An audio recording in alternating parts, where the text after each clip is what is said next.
In terms of environment, some people on their own have adjoined Ebonyi State, the cleanest state in the country. And as you come in, you will see it. If you go around, you will see it. On daily basis, you will see it. And this program is sustainable. And even on our own, you know, late in the night, by 11 o'clock, I was also out inspecting. And this is what all my ESCO members, they do. And this is what the Elder Council do. So together, we are manning their environment, you know, with tree planting. We have just completed the pulverization plant, and this is a plant that is going to be taking waste. Unfortunately, the capacity of the pulverization plant or waste to wealth plant we built, our waste is not enough. So we are going to be going to other states to beg them, please, we want to collect your waste. And this is what we are going to do by October 1st when we energize this plant, and it's going to be working. And it's there for people to see. And let me also tell Ebonyians good news and congratulations. The flood menace in the capital city, which we've been suffering every time, is becoming a thing of the past. The CGC, a Chinese company, very wonderful company, I'm very proud of them. And I say to them, please, when the advert for the building of the concrete road of the ring road comes out, I want you to bid. There are people that are building the flood control infrastructure, you know, throughout the entire Abakaliki capital city. That project is 13-point-something billion. They have started, and wisdom permits them to start with the molding of precast drain. And so the moment the rain dry off, you just see fantastic work that is ongoing. And this is going to deepen our efforts towards, you know, being the cleanest state in this country. And let me not bore you much in environment and water resources. We are revitalizing the Ezilo water scheme, and we're going to integrate it with the Oferekbe water scheme. We've completed the Oferekbe water scheme, and we are supplying water there. So what we want to do is to integrate the Oferekbe water scheme with Ezilo and with Okau. When we came on board, we inherited Okau water scheme, you know, at a very bad shape, and the contractor abandoned site and was asking us to pay billions. And we've paid 3-point-something billion there, and the work done is about 1-point-something billion. So we asked them to come back to site. They said no. And being a trained engineer, I said, look, we can do this.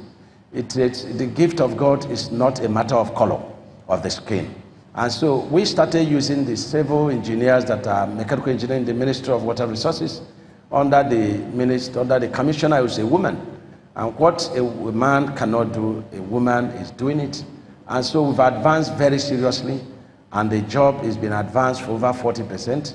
And when we complete, we are going to integrate a 3-water scheme, so that if one water scheme goes down, then the other one will be activated. Because each of these water schemes can supply water to entire Ebonyi State. And this is very important. And we are having a little problem with the filter in Oferekbe, which we are working on, so that we will resume water supply. But luckily, within the 2 weeks we are done in water supply, it's been rain all the way, showing the mercies of God in our administration. And so they also have a pipe network. And our intention is to network the entire streets of our capital city. We've done over 60% of this, and we're advancing. And good enough, we've reactivated our pipe production factory. And I'm asking other states to come over to Ebonyi State and buy HDP pipes for their water projects. These pipes are working, and they are making profit for our state. In power, good to announce that when we came on board, there was no power in the entire 9 local government areas, especially in the southern part of the state. But today, we have been able to work with EDC to reactivate, their lines, and we have power in those locations. And in all the 13 local government areas, we have a minimum of 10 kilometers of street light in all the local government areas.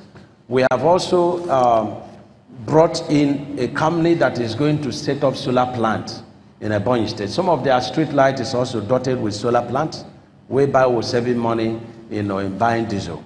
And we have also imported, 10 solar plants each capacity is 100 kVA, which we are using to replace some of the generators of the street light and also give to some of our general hospital. We've tested it with the FSU bus stop building, and it's working perfectly well. And so the equipment are in Ebonyi State now, and the building of the facility to host it, they're ongoing. But the good news is that we are having the solar, manufacturing equipment here in Ebonyi State from October. We are not done. We have gone around to get details of all the networks to all our, nook and crannies of our state, all the rural areas where we do not have a, EDC line, and we have designed them, and we are launching out in the month of October to ensure that every part of Ebonyi State is hooked up with, national grid line, and where we have shortage of power supply, we intend to do solar grid, line, especially to our market and some of our schools, so that our people will enjoy light. I believe so much in light. Light is life. And that's why I'm an advocate of the fact that for our general hospitals to work, and private hospitals and the primary health centers, that we must have light 24 hours. A man in darkness is already sick. And you can see the presence of our street light has increased a lot of commercial activities in Ebonyi State. By 1 a.m., we are still buying and selling, and this is very important.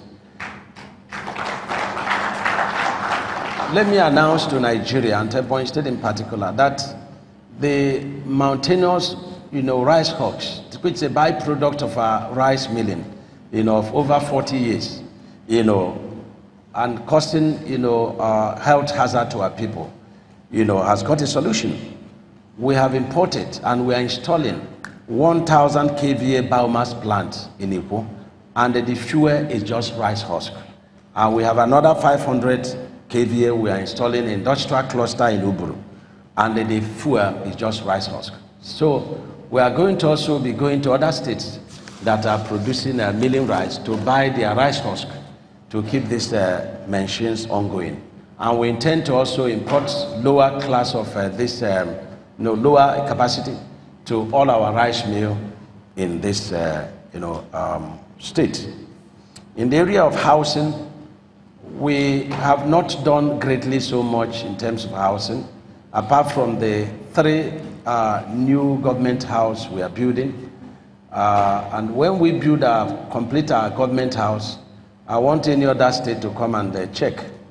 That will be the best in the country. We just want to be the best. You may have all the money, but all we aspire to be is anything we do to be the best. And this is what God called us to do. Our shopping mall is ongoing, it's the best. Our community center is the largest and is the most beautiful. And in the month of October, we are going to be flagging off massive housing estate through private sector initiative, and this is very important. So we'll not bore you with this to say about the modernization of our government house and governor's office, deputy governor's office. This place you're sitting, are all modernized, and this is very important. So a lot of other buildings, like the Tinjela Hospital and other housing estate programs are ongoing. Now, one of the things that I call dividends of democracy is the ability of our administration to lift our people from poverty level.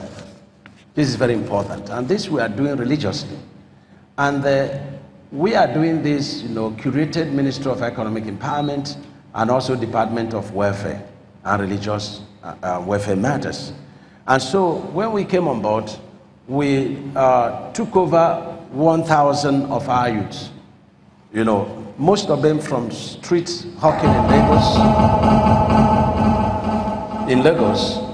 And we discussed with them, we trained them in the area of agriculture, and we gave each and every one of them 250,000 naira, as grant, not loan. And the story is tremendous.